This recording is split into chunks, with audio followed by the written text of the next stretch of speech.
अरे भाग्यवान, तुम मुझे और ये अपने बच्चे को छोड़कर कहाँ चली गई? तुम्हें पता भी है कि तुम्हारे जाने के बाद मेरा और तुम्हारे बच्चे का ख्याल कौन रखेगा? कुछ महीने पहले रमेश की पत्नी रमेश और उसके बच्चे को छोड़कर इस दुनिया से चली गई थी। भाभी ये लो, मैं लकड़ियाँ काटने के लिए जा रहा हूँ। भाभी मैं जंगल की ओर जा रहा हूँ लकड़ियाँ काटने के लिए। तब तक आप छोटू का ख्याल रखना, इसे ठीक समय पर दूध पिला देना। रमेश हर दिन ही जंगल में लकड़ियाँ काटने जाता था और वो अपने बच्चे को अपनी भाभी के पास छोड़ जाता था। ए जी, मैं आपको बता देती हूँ, मैं यहाँ की नौकरानी नहीं हूँ। आपके तो भाई ने मुझे नौकरानी ही समझ कर रखा है। भला मैं घर के काम करूँ या इस बच्चे को संभालूं? मुझसे नहीं होते इतने काम। अरे भाग्यवान, अभी रमेश की पत्नी को मरे हुए कुछ ही महीने हुए हैं, इसलिए रमेश अपने छोटे से बच्चे को हमारे पास छोड़कर चला जाता है। अगर रमेश अपने बच्चे को अपने साथ ले गया तो वहाँ पर रमेश काम करेगा या अपने बच्चे को देखेगा? अभी पत्नी जी कुछ ही समय बाकी है, जब ये बच्चा बड़ा हो जाएगा तो रमेश इस बच्चे को अपने साथ ले जाया करेगा। आप चिंता मत कीजिए पत्नी जी। तुम चुप ही रहा करो, जब देखो अपने भाई की तरफदारी करते रहते हो। अच्छा सुनिए जी, मुझे आपको एक बात बतानी है। हमें कितने वर्ष हो गए हैं लेकिन अभी तक हमें कोई भी संतान प्राप्त नहीं हुई है। पता नहीं भगवान हमें कब संतान देंगे। मैं तो तरस रही हूँ अपने नन्हे से बच्चे के मुंह से माँ कहने के लिए। पता नहीं भगवान हमें संतान कब देगा। आप सही कह रही हैं भाग्यवान, पता नहीं हमारे जीवन में संतान का सुख है भी या नहीं। भाग्यवान आप चिंता मत किया कीजिए, आप ऐसा समझे कि भाई की संतान ही हमारी संतान है। ये भी छोटा सा बच्चा हमारे बच्चे जैसा ही है, आप इसे माँ जैसा ही प्यार दिया करें और ऐसा समझे कि ये हमारा बच्चा है। ये आप कैसी बातें कर रहे हैं पति जी? आपका दिमाग ठिकाने पर है या नहीं? ये आपका भाई का बच्चा है, ये हमारा बच्चा नहीं है। ये बच्चा बड़ा होकर हमारे बुढ़ापे का सहारा थोड़ी बनेगा। ये बच्चा तुम्हारे भाई का है, ये बच्चा बड़ा होकर तुम्हारे भाई के बुढ़ापे का सहारा बनेगा, ना कि हमारा। भाग्यवान तुम भी ना, जब देखो पता नहीं कैसी कैसी बातें करती रहती हो। अभी तो तुम्हें मेरी बात ऐसी ही लग रही था। जब ये बच्चा बड़ा हो गया और हिस्सा बांटने का समय आया तब तुम्हें पता लगेगा। तुम्हारे भाई के पास 2 हिस्से जाएंगे और हमारे पास सिर्फ एक ही हिस्सा आएगा, क्योंकि हमारे आगे पीछे तो अब कोई नहीं है, इसलिए उसके पास 2 हिस्से जाएंगे और हम ऐसे ही रह जाएंगे। तब तुम्हें पता लगेगा कि तुम्हारी पत्नी बिल्कुल सही कहती थी। अरे भाग्यवान की इस बात में तो दम है, हमारे पास तो कोई संतान नहीं है, लेकिन मेरे भाई का ये जो बच्चा है ये बड़ा होकर इस पूरी संपत्ति का वारिस बन जाएगा। अरे नहीं नहीं पत्नी जी, मैं ऐसा नहीं होने दे सकता। तुम्हारे होने या ना होने से कोई फर्क नहीं पड़ता, जब तक ये बच्चा जिंदा है तब तक ये पूरी जायदाद का मालिक है। अच्छा तो इसका मतलब है कि ये पूरे फसाद की जड़ ये बच्चा है। अब मुझे इस बच्चे का कुछ ना कुछ तो करना ही होगा। मैंने अब सोच लिया है, मैं अब इस बच्चे को मिटा ही दूंगा।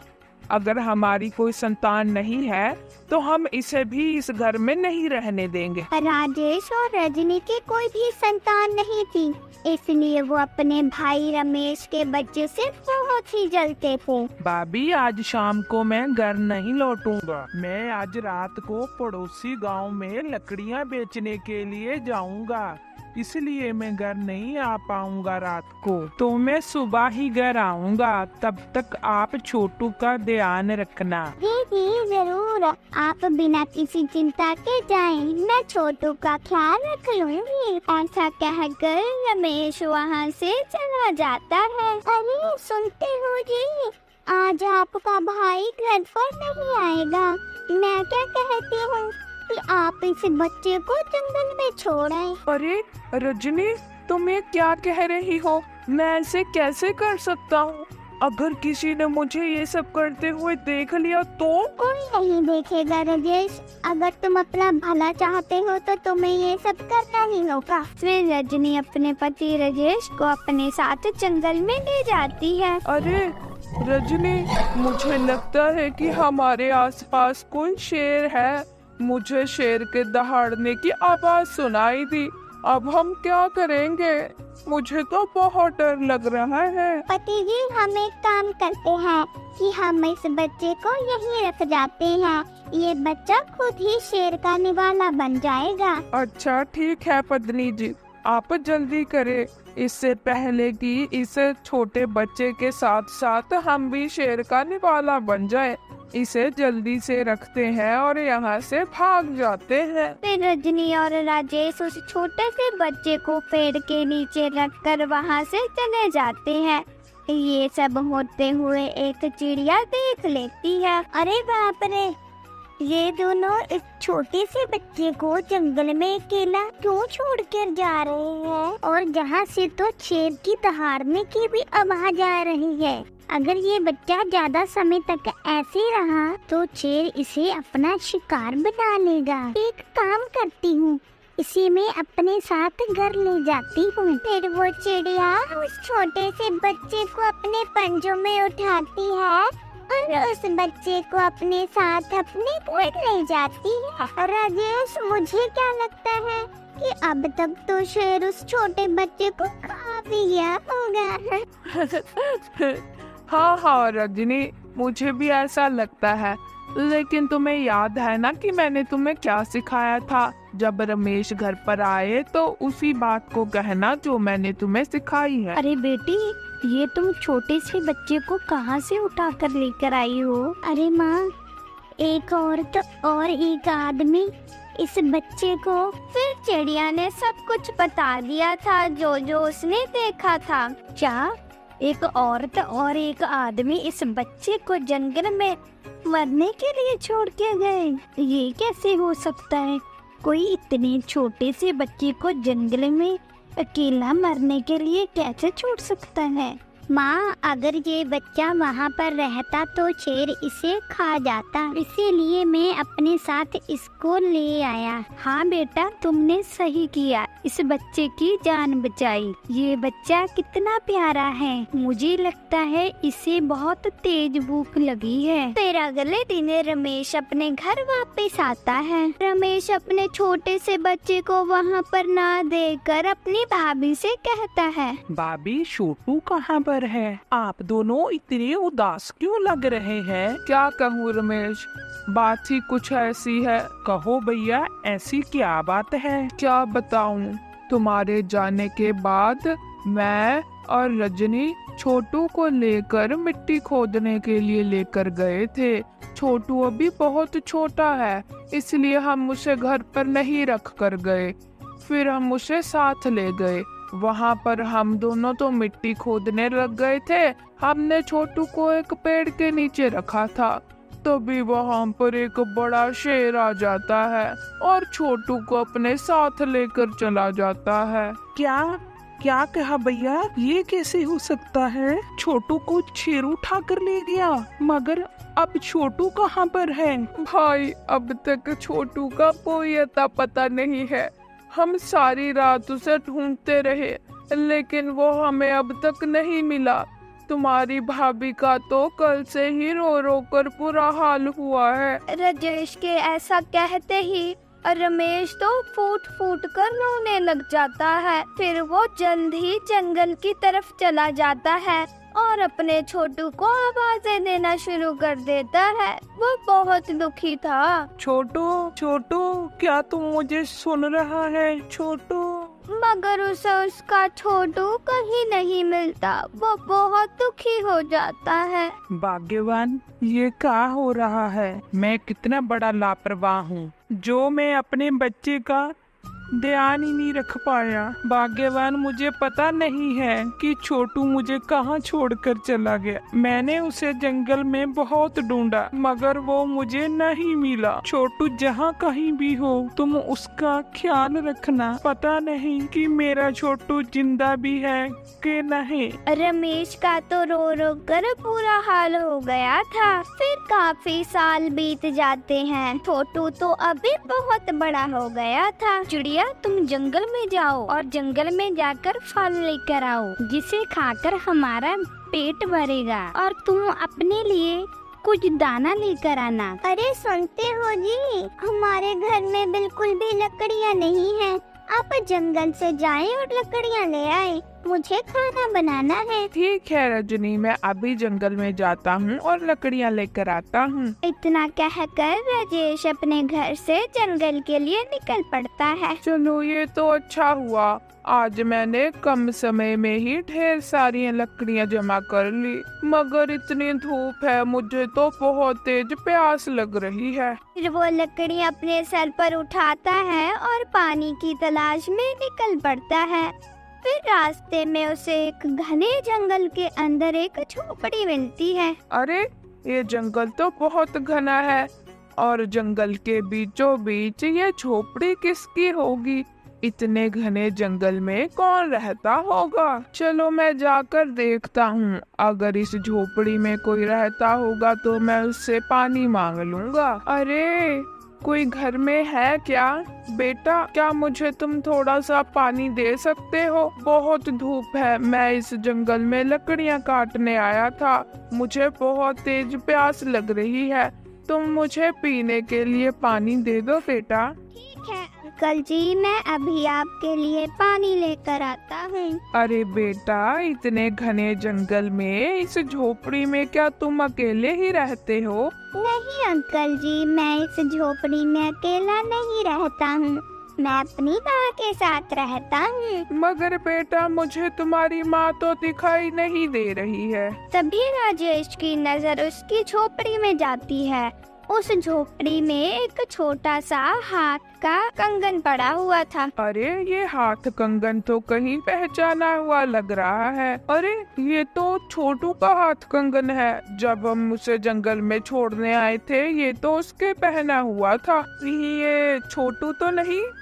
पर ऐसा कैसे हो सकता है? नहीं नहीं, ये छोटू नहीं हो सकता, वो तो कब का मर गया होगा। बेटा क्या तुम मुझे अपनी माँ से मिला सकते हो? जी जरूर, आप घर के अंदर आ जाइए, माँ घर के बाहर नहीं आ सकती। फिर छोटू राजेश को अपने घर के अंदर ले जाता है। नमस्कार बहन जी, वैसे देखने में तो आप शादीशुदा नहीं लग रही हैं, आप तो कुंवारी लग रही हैं। तो ये बच्चा आपका कैसे हो सकता है? मैंने तो आपको इस जंगल में पहली बार देखा है। शाम जाकर देखो चिड़िया क्यों नहीं आई। फिर शाम वहाँ से चला जाता है। जी बहन जी बताए तो सही कि ये बच्चा आपका कैसे हो सकता है? ये तो इतना बड़ा है और आप तो दिखने में कुंवारी लगती हैं। हाँ ये मेरा बेटा नहीं है। फिर वो राजेश को सारी बात बता देती है। राजेश तो ये सब सुनकर हक्का बक्का रह जाता है और बहुत ही ज्यादा हैरान हो जाता है। अरे बाप रे, मतलब कि मेरा शक बिल्कुल सही था, ये रमेश का ही बेटा है। लेकिन ऐसा कैसे हो सकता है? मैंने तो 10 साल पहले से मरने के लिए छोड़ दिया था, लेकिन ये जिंदा कैसे बच गया? मुझे तो कुछ भी समझ में नहीं आ रहा। मगर आप क्या सोच रहे हो? अरे नहीं नहीं, कुछ नहीं। आपका बहुत बहुत धन्यवाद, आपने मुझे पानी दिया। माँ माँ, ये वही आदमी है जो शाम को जंगल में रख कर गया था। क्या क्या तुम क्या कह रहे हो? वो वही आदमी था? माँ आप ये कैसी बातें कर रही हैं? मुझे तो कुछ भी समझ नहीं आ रहा। आप ढंग से मुझे समझाएंगी क्या आप क्या कह रही हैं? फिर आरती शाम को सब सच सच बता देती है कि वो उसे एक पेड़ के नीचे मिला था। माँ वो सब भले कुछ भी हो, लेकिन मैं आपको छोड़कर कहीं नहीं जाऊंगा। आप ही मेरी असली माँ हो। हाँ बेटा हाँ, तुम मेरे ही बेटे हो, मैं तुम्हें छोड़कर कहीं नहीं जाऊंगी। मगर मेरे समझ नहीं आ रहा ये आदमी कौन था जो तुम्हारी जान लेना चाह रहा था?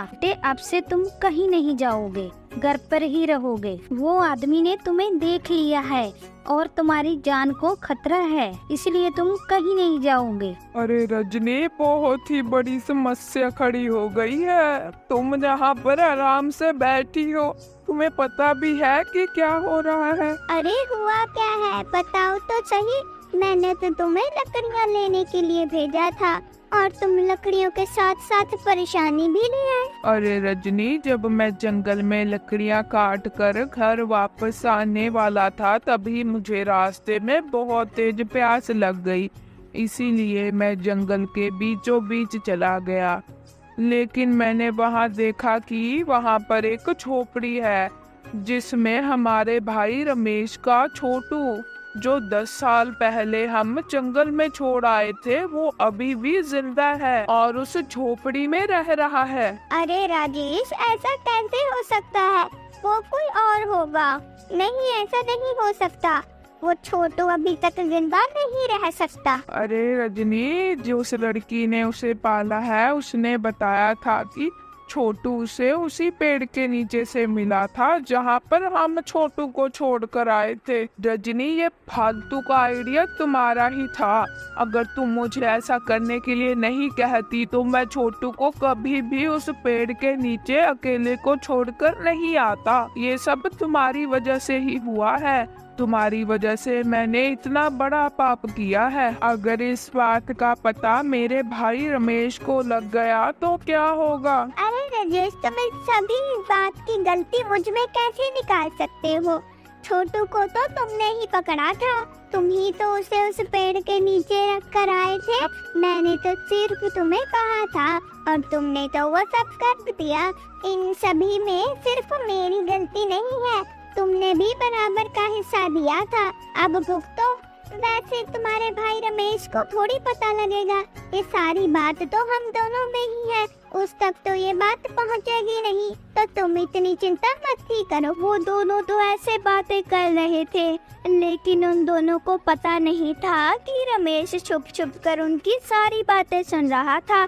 इसलिए रमेश घर के अंदर जाता है और उनसे कहता है, वाह भैया और भाभी, मैंने तुम पर बहुत विश्वास किया और तुमने क्या किया? तुमने मेरे छोटे से बच्चे को जंगल में छोड़ दिया कि उसे शेर खा जाए। वाह भैया भाभी वाह, मुझे आपसे ये उम्मीद नहीं थी। जा रहा हूँ मैं अपने बच्चे को ढूंढने। मुझे माफ कर दो रमेश, मुझे इस औरत ने अपनी बातों में ले लिया। मैंने बहुत गलत किया है, अपने भाई के छोटे से बेटे को जंगल में मरने के लिए छोड़ दिया। मुझे पता है भाई कि मैं माफी के लायक नहीं हूँ, लेकिन फिर भी भाई मुझे माफ कर दो, मेरे से बहुत बड़ी गलती हो गई है। बस करो राजेश, आज के बाद मैं तुम्हारा भाई नहीं हूँ। नहीं भाई, ऐसा मत बोलो, मैं माफी मांगता हूँ। मैं अभी से तुम्हारे लिए मर गया हूँ। फिर रमेश उसी झोपड़ी की तलाश में चला जाता है जहाँ पर उसका बेटा छोटू था। जल्द ही उसे जंगल के बीचों बीच वो झोपड़ी मिल जाती है। छोटू मेरे बेटे, तुम जिंदा हो। भगवान का लाख लाख शुक्र है कि तुम जिंदा हो बेटे। तो आप कौन हो?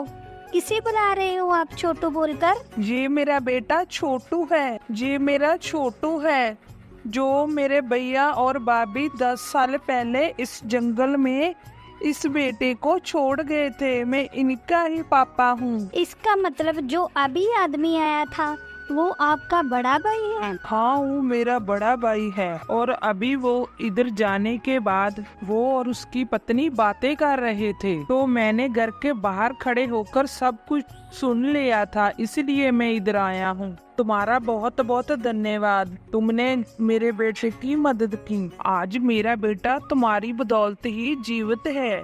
मैं आपका बहुत बहुत आभारी हूँ। ये बहुत खुशी की बात है। तुम्हारे माता पिता जो तुमको मिल गए? नहीं, इसकी माँ इस दुनिया में नहीं है। इसकी माँ इसको जन्म देने के बाद ही इसको और मुझे अकेला छोड़ गई थी। उसके जाने के बाद जब भी मैं काम पर निकलता था तो मैं इन्हें अपने भैया के पास छोड़कर जाता था, मगर उन्होंने तो इनको मारना चाहा। अच्छा, कैसा जमाना आ गया है। कुछ धन दौलत की बदौलत ही एक दूसरे को मारने के लिए हो जाते हैं। कैसा जमाना आ गया है, कुछ धन दौलत के लिए ही लोग एक दूसरे को मारने लग जाते हैं। मगर मैंने तुम्हें इस जंगल में पहली बार देखा, तो क्या तुम इस जंगल में अकेली रहती हो? नहीं, मेरे साथ मेरे दादाजी भी जंगल में रहते थे, मगर वो मुझे बहुत पहले दुनिया में अकेला छोड़ गए। और ये तुम्हारे हाथों में क्या हुआ है? फिर आरती रमेश को सारी कहानी बताती है।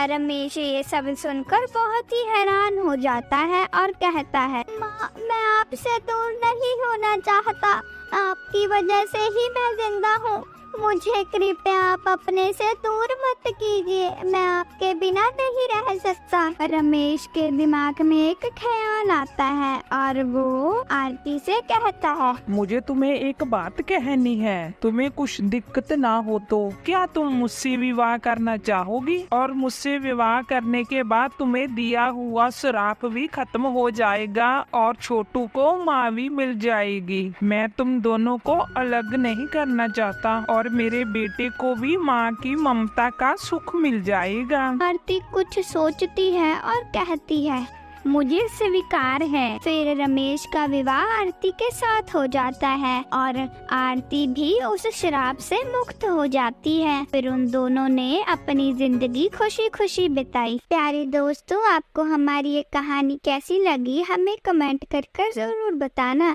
वीडियो को लाइक करना और चैनल को सब्सक्राइब करना मत भूलना। धन्यवाद।